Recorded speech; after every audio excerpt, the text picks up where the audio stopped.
आज की कहानी एक ऐसी लड़की के बारे में है जिसे बुली किया गया। वो अनजाने में ऐसा बदला ले बैठती है जो उसने कभी सोचा भी नहीं था। आखिर ऐसा क्या हुआ, जानते हैं आगे की कहानी में। कहानी की शुरुआत एक क्लास से होती है जहाँ चेन नाम की एक टीचर इंग्लिश सब्जेक्ट की क्लास ले रही है। ऐसा लग रहा है कि हर कोई उसकी बातों पर ध्यान दे रहा है, सिर्फ एक लड़की को छोड़कर जो परेशान दिख रही है। चेन ने उसे नोटिस किया और अचानक उसे अपने अतीत की कुछ बातें याद आ गई। इसके बाद कहानी फ्लैशबैक में चली जाती है जहाँ चेन अभी हाई स्कूल में है। वो एक इंटेलिजेंट स्टूडेंट है जो लगातार अपनी क्लास में टॉप पोजीशन पर बनी रहती है। उसके एग्जाम्स जल्द ही शुरू होने वाले हैं। अपनी पढ़ाई पर फोकस करने के लिए चेन अक्सर ईयरफोन का इस्तेमाल करती है। हालांकि एक हंगामा उसका ध्यान अपनी ओर खींच लेता है। स्टूडेंट्स कुछ देखने के लिए बैल्कनी की ओर दौड़ रहे हैं। चेन भी देखने जाती है। वो अपनी सबसे अच्छी दोस्त ह्यू को जमीन पर पड़ा हुआ पाती है। ऐसा लगता है कि ह्यू ने अपनी जान ले ली है। कई स्टूडेंट्स उसके पास इकट्ठा हो जाते हैं, लेकिन कोई मदद करने की कोशिश नहीं कर रहा है। सब अपने सोशल मीडिया अकाउंट पर शेयर करने के लिए तस्वीरें लेना शुरू कर देते हैं। इस बर्ताव से दुखी होकर चेन धीरे धीरे अपने बेस्ट फ्रेंड के बेजान शरीर के पास पहुंचती है और उसे अपने जैकेट से ढक देती है। यहाँ पता चलता है कि पूरा स्कूल जानता है कि ह्यू ने इतना सख्त कदम क्यों उठाया, लेकिन वो इस पर खुलकर बात करने से डरते हैं। अगले दिन क्लास के दौरान चेन को प्रिंसिपल के ऑफिस में बुलाया जाता है जहां डिटेक्टिव्स आ चुके हैं। वो उससे ह्यू की मौत के बारे में सवाल करते हैं और पूछते हैं कि क्या वो दोनों अच्छे दोस्त थे। हैरानी की बात यह है कि चेन ह्यू को जानने से इनकार करती है और दावा करती है कि उसने सिर्फ उसका चेहरा ढका था क्योंकि और सभी स्टूडेंट्स उसकी तस्वीरें ले रहे थे। डिटेक्टिव्स को उसकी बात पर यकीन करना मुश्किल लगता है, लेकिन फिर भी वो उसे जाने देते हैं। अपनी क्लास में लौटने पर चेन को अपनी कुर्सी पर रेड इंक दिखाई देती है। वो याद करती है कि उसकी दोस्त की मौत से पहले उसे भी इसी तरह की हरकतों का शिकार होना पड़ा था। बाद में कैफेटेरिया में बुलिंग ग्रुप की लीडर लेई चेन के पास आ जाती है और आने वाले एग्जाम्स के लिए उससे मदद मांगती है। चेन ने ये कहते हुए मना कर दिया कि उसके पास इसके लिए वक्त नहीं है। जवाब में लेई ने उसकी तस्वीरें लेना शुरू कर दिया, जैसा उसने ह्यू के साथ किया था। आखिरकार यहाँ पता चलता है कि ह्यू की मौत के लिए यही लोग जिम्मेदार थे, क्योंकि उन्होंने उसे लगातार बुली किया, जिसने फाइनली उसे अंदर से तोड़ दिया। चेन को ये सब पता है, लेकिन वो पुलिस में रिपोर्ट करने से बहुत डरती है। घर जाते वक्त लेई और उसके बुलिंग ग्रुप ने चेन पर हमला कर दिया क्योंकि उसने पुलिस ऑफिसर्स से बात की थी। हमले के बावजूद चेन चुप रहती है और घर चली जाती है जहां वो अपनी माँ से मिलती है। उसकी माँ घर पर कम ही रहती है क्योंकि वो जीने के लिए और पैसा कमाने के लिए इल्लीगल सामान बेचने का काम करती है। वो जितना पॉसिबल हो सके अपनी बेटी से दूर रहकर उसकी पढ़ाई को अपने बिजनेस से दूर रखने की कोशिश करती है। रात में सोने से पहले चेन की माँ ने उससे वादा किया कि वो जल्द ही एक नया घर खरीदेंगे जहां वो खुशी से रह सकेंगे। अगली सुबह वो बिना बताए अपनी बेटी को अकेला छोड़कर वहां से चली जाती है। हालांकि चेन को इसके बारे में पता चल जाता है और वो ये जानकर दुखी है। चेन शाम को स्कूल से घर लौट कर आती है। रास्ते में वो नोटिस करती है कि कुछ लड़कों का ग्रुप शाओ नाम के एक लड़के को पीट रहा है। चेन पुलिस को कॉल करने का फैसला करती है, पर तभी एक लड़का ये देख लेता है और उसके हाथ से फोन ले लेता है और उसे पकड़ लेता है। वो चेन से उसके सारे पैसे भी ले लेता है और उसे शाओ को जबरदस्ती किस करने को कहता है। चेन बहुत ज्यादा डर गई है। फिर वो लोग उनकी हालत पर हंसना शुरू कर देते हैं। इससे शाओ को बहुत गुस्सा आने लगता है। वो अचानक उठ खड़ा होता है और ग्रुप के लीडर को मारकर उसे सबक सिखाता है। डर से बाकी लोग अपने लीडर को उठाकर भाग जाते हैं। जाने से पहले शाओ चेन को देखता है, पर वो उसे कुछ नहीं कहता। अगले दिन स्कूल से लौटकर आते वक्त चेन को शाओ रास्ते में मिलता है। वो उसका शुक्रिया अदा करना चाहता है क्योंकि उसने उसकी जान बचाने की कोशिश की थी। वो पूछता है कि उन्होंने उसके कितने पैसे लिए थे। चेन ने बताया कि 50 येन लिए थे। शाओ के पास फिलहाल अभी उसे चुकाने के लिए पैसे नहीं हैं। इसके बजाय वो मुआवजे के रूप में उसका फोन ठीक करने के लिए कहता है, जो कल की लड़ाई में खराब हो गया था। शाओ पैसे के बदले में उसका बॉडीगार्ड बनने की ऑफर भी रखता है, पर चेन ने उसे ये कहते हुए मना कर दिया कि वो कल खुद को बदमाशों से बचा नहीं पा रहा था। इसके बावजूद शाओ उस पर नजर रखता है।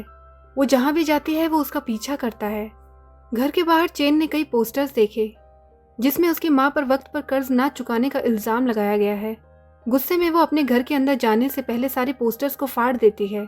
बदकिस्मती से स्कूल में पोस्टर पहले ही वायरल हो चुका है और सभी स्टूडेंट्स चेन का मजाक उड़ा रहे हैं। ये सब उसके बर्दाश्त से बाहर हो रहा है। वो अपनी क्लास को छोड़ देती है और घर लौट आती है। जो उसने पहले कभी नहीं किया था। रास्ते में उसकी मुलाकात शाओ से होती है। चेन उसके साथ बाइक पर बैठ जाती है। दोनों में कोई बात नहीं होती। फिर भी वो समझ जाता है कि कुछ ठीक नहीं है। फिर वो उसे अपने साथ पुल के नीचे बने एक छोटे से घर में ले जाता है। दोनों एक साथ खाना खाते हैं। चेन के फोन पर उसके क्लासमेट्स उसका मजाक बना रहे हैं। शाओ को लगता है कि वो अपने बॉयफ्रेंड से बात कर रही है। अचानक शाओ ने पूछा क्या वो उसे पसंद करती है, लेकिन चेन का स्कूल के मैसेजेस से बहुत मूड खराब है। उसने चिढ़कर कहा कि इसमें पसंद करने जैसा क्या है। ये बात सुन शाओ गुस्से से भर जाता है और वो उसे दीवार से धक्का देकर कहता है कि मैं ऐसा ही हूँ। चेन आंसुओं के साथ घर लौटती है। उसे दुख होता है कि एक लौता इंसान जिसने उसे समझना शुरू किया था, उसने इस तरह का बर्ताव किया। अगले दिन स्पोर्ट्स क्लास के दौरान चेन को सभी ने नज़रअंदाज कर दिया और कोई भी उसके साथ वॉलीबॉल खेलना नहीं चाहता। लेई और उसके दोस्त इस मौके का फ़ायदा उठाकर उसका बेरहमी से मजाक उड़ाते हैं, यहाँ तक कि उस पर कई बार वॉलीबॉल से हमला भी करते हैं। बाद में चेन को सीढ़ियों से नीचे धकेल दिया गया, लेकिन किस्मत से कोई गहरी चोट नहीं आई। इन सब से तंग आकर आखिर चेन ने पुलिस इंस्पेक्टर जैंग पर भरोसा करने का फैसला किया। इसके बाद लेई और उसके दोस्तों को पुलिस ने पूछताछ के लिए बुलाया। उन्होंने ह्यू के साथ जो किया उसे स्वीकार करने की बजाय उसकी मौत के लिए ह्यू की पारिवारिक स्थिति और उसके किरदार पर इल्जाम लगाया। पुलिस ने उन्हें जाने दिया, लेकिन स्कूल ने धमकाने वालों को पूरे 1 साल के लिए रेस्टिकेट करने का फैसला किया। अगले दिन इंस्पेक्टर जैंग चेन से मिलता है और उसे घर तक छोड़ने के लिए ऑफर किया। वो बदमाशों को पनिश ना कर पाने और ह्यू को इंसाफ ना दिला पाने के लिए माफी मांगता है। उस रात चेन जैसे ही अपने घर में एंट्री करने वाली थी, पुलिस का ग्रुप उसके दरवाजे पर उसका इंतजार कर रहा था। वो लोग इस बात से नाराज है कि उसने पुलिस से शिकायत की और उन्हें स्कूल से निकाल दिया गया। बदला लेने के लिए वो लोग चूहे का एक बक्सा लाए हैं, जिसे वो चेन पर खोलने की प्लानिंग कर रहे हैं। किस्मत से चेन वहां से भागने में कामयाब हो जाती है और एक कूड़ेदान के अंदर छुप जाती है। बदमाशों के चले जाने के बाद वो धीरे धीरे बाहर निकलती है और एक लौते इंसान शाओ के पास जाती है जो उसकी मदद कर सकता है। वो उसे सब कुछ बताती है और पूछती है कि क्या वो उसकी रक्षा करेगा, भले ही उसके पास बदले में देने के लिए कुछ भी नहीं है। अगले दिन से चाओ शेन के साथ स्कूल जाता है और उसे वहां से वापस भी लेकर आता है। वो अपने हालातों से इतना डर गई है कि अब दोनों एक ही घर में रहने लगते हैं। शाओ एक ग्रुप का मेंबर है। वो अक्सर लड़ाई के बाद घायल होकर घर वापस आता है। एक दिन जब वो गंभीर रूप से घायल होकर घर लौटा तो चेन ने उससे पूछा क्या वो ठीक है। वो उसे उसके पास आकर सोने के लिए भी कहती है। शाओ ने खुलासा किया कि जब वो 13 साल का था तो उसके पिता ने उसे छोड़ दिया था और उसकी माँ ने उसे दूसरे आदमी के लिए छोड़ दिया। उसने बताया कि चेन वो पहली इंसान है जिसने उससे पूछा है कि क्या वो ठीक है। उस रात के बाद से दोनों के बीच में बहुत अच्छी दोस्ती हो गई। वो एक दूसरे के साथ खुश रहने लगे हैं और जब साथ होते हैं तो हंसी मजाक भी किया करते हैं। चेन अपनी पढ़ाई पर बेहतर ध्यान दे पा रही है। जब शाओ का बॉस उसे लड़ाई के लिए बुलाता है तो वो उसे रोक देती है, ये जानते हुए कि उसे फिर से पीटा जाएगा। हैरानी की बात यह है कि शाओ उसकी बात मान लेता है और उसके साथ ही रहता है। बदकिस्मती से एक दिन शाओ को चोरी के इल्जाम में शक के बिना पर गिरफ्तार कर लिया जाता है और उसे उसके दोस्तों के साथ पुलिस स्टेशन ले जाया जाता है और तब तक हिरासत में रखा जाता है जब तक असली अपराधी मिल नहीं जाता।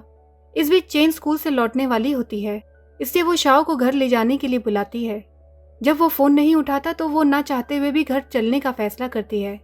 बदकिस्मती से लेई और उसका ग्रुप उसे अकेला पाता है और उसे मारना शुरू कर देते हैं। वो उसे पंच मारते हैं, उसके बाल काटते हैं और उसके कपड़ों को भी फाड़ना शुरू कर देते हैं। बाद में उसे ब्लैकमेल करने के लिए ये सब कुछ रिकॉर्ड भी कर लेते हैं, लेकिन इससे पहले वो उसे और गंभीर रूप से घायल कर पाते एक आदमी ने उन्हें ऊपर से देख लिया और पुलिस को बुलाने की धमकी दी। ये सुनकर सारे लोग चेन को उसी हालत में सड़क पर छोड़कर भाग गए। कुछ ही देर बाद शाओ पुलिस स्टेशन से रिहा हो जाता है और चेन को फोन करता है, लेकिन वो जवाब नहीं देती। वो परेशान होकर फौरन अपने घर पर जाता है और चेन को जख्मी हालत में पाता है, जो अपनी फटी हुई नोटबुक को चिपकाने की कोशिश कर रही है। शाओ ये देखकर गुस्से में भर जाता है। वो एक मेटल रॉड को पकड़ लेता है और पुलिस का सामना करने के लिए निकलता है, लेकिन चेन उसे कुछ भी करने से रोक देती है। बाद में शाओ चेन का हेयर कट करता है और उसे बुरा न लगे इसलिए अपना भी हेयर कट कर लेता है। आगे दिखाया जाता है कि एक रात लेई चेन के पास जाती है और अपनी गलतियों के लिए उससे माफ़ी मांगती है। वो उसे पैसे भी देती है और गुजारिश करती है कि वो पुलिस को उसके बारे में कुछ ना बताए। लेई को डर है कि उसे फिर से अपनी क्लास का 1 साल रिपीट करना पड़ जाएगा और उसके पिता जिन्होंने 1 साल से उससे बात नहीं की है वो और भी गुस्सा हो जाएंगे। चेन ने उसे माफ कर दिया और उसे दोबारा अपना चेहरा ना दिखाने के लिए कहा। लेकिन लेई जब दूर जाने की कोशिश करती है तो वो चेन का पीछा करती है और वो उसकी माँ के बारे में बुरा कहना शुरू कर देती है। इससे चेन इतना गुस्सा हो जाती है कि वो उसे सीढ़ियों से नीचे धकेल देती है। जैसे ही वो देखती है लेई का सिर फर्श पर जोर से लग जाता है और उसकी मौके पर ही मौत हो जाती है। खौफ से चेन फौरन शाओ के पास जाती है और उसे बताती है कि क्या हुआ। अब उसे डर है कि उसे गिरफ्तार कर लिया जाएगा और उसे मौत की सजा दी जाएगी। हालांकि शाओ ने लेई के शरीर से छुटकारा पाने का वादा करते हुए उसे शांत किया। फिर वो अपने दोस्त से मिलने जाता है और रात के लिए उसकी कार उधार लेता है।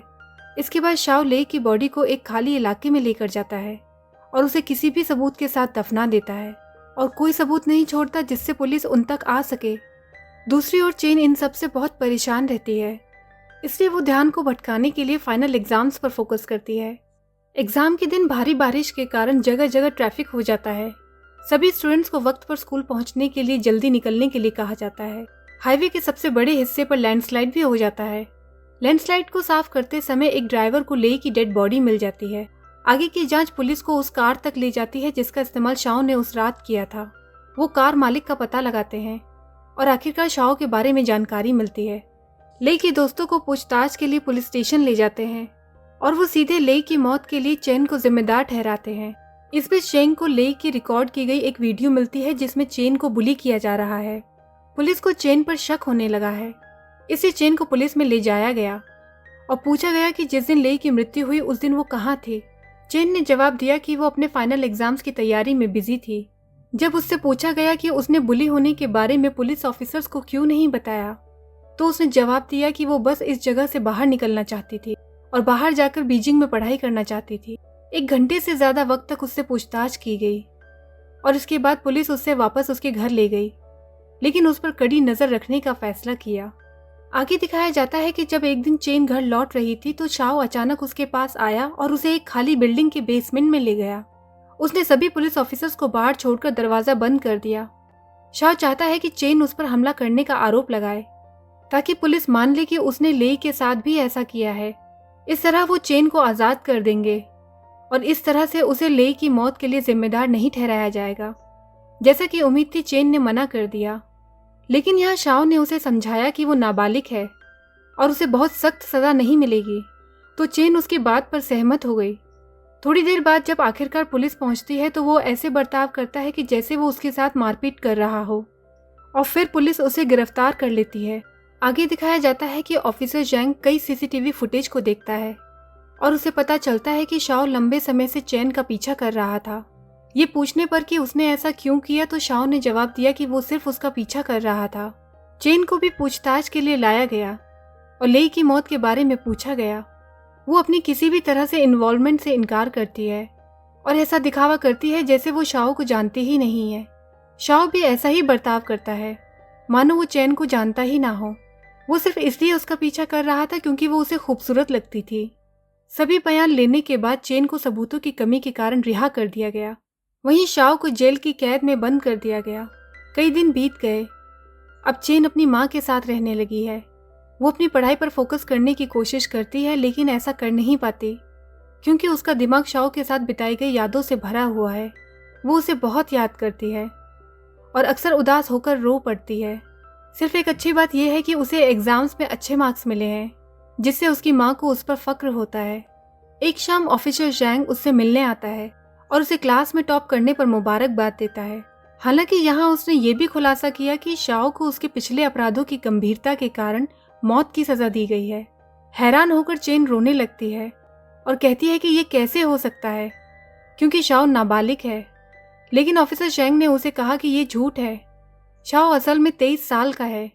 ये सुनकर चेन बदहवास हो जाती है और ऑफिसर जैंग को मारना शुरू कर देती है। उसे शांत करने के लिए जैंग ने आखिर में खुलासा किया कि वो मौत की सजा के बारे में झूठ बोल रहा था, लेकिन अब वो सच जानता है कि दोनों एक दूसरे को जानते थे, तो अब वो चाहता है कि चेन सच को कबूल कर ले। वो ऐसा करना नहीं चाहती, लेकिन जैंग उसके ईमानदार होने से उसकी सजा कम करने का वादा करता है। बाद में चेन शाओ से मिलने जेल में जाती है और उसे बताती है कि उसने सब कुछ सच सच कबूल कर लिया है। अब उसे दूसरी जेल में ले जाया जा रहा है। और उसकी ज़िंदगी अब हमेशा के लिए ख़राब हो जाएगी। हालांकि सच कबूल करने से उसके मन को राहत मिली है और उसका मन अब बोझ से खाली हो गया है। इसके बाद फिल्म प्रेजेंट में लौटती है, जहां चेन बड़ी होकर एक इंग्लिश टीचर बन गई है। उसने अपना अतीत पीछे छोड़ दिया है और अब एक नया करियर शुरू करना चाहती है। जब वो चुप रहने वाले बच्चों को देखती है तो चैन को याद आता है कि उसके बचपन में उसे कैसे बुली किया गया था। वो उस बच्ची को अपने साथ उसके घर लेकर जाती है और रास्ते में उसे बदमाशों के खिलाफ लड़ने के लिए उसका हौसला बढ़ाती है। उसके पीछे शाओ भी है, जो अब भी चेन के साथ हर जगह जाना पसंद करता है। वो उसका साया बन गया है, जो हमेशा उसके साथ रहता है। और ये कहानी यहीं ख़त्म हो जाती है। इस कहानी के बारे में अपने कमेंट्स हमसे ज़रूर शेयर कीजिएगा। मिलते हैं आपसे अगले वीडियो में। तब तक अपना और अपनों का ख्याल रखिए। बाय बाय दोस्तों।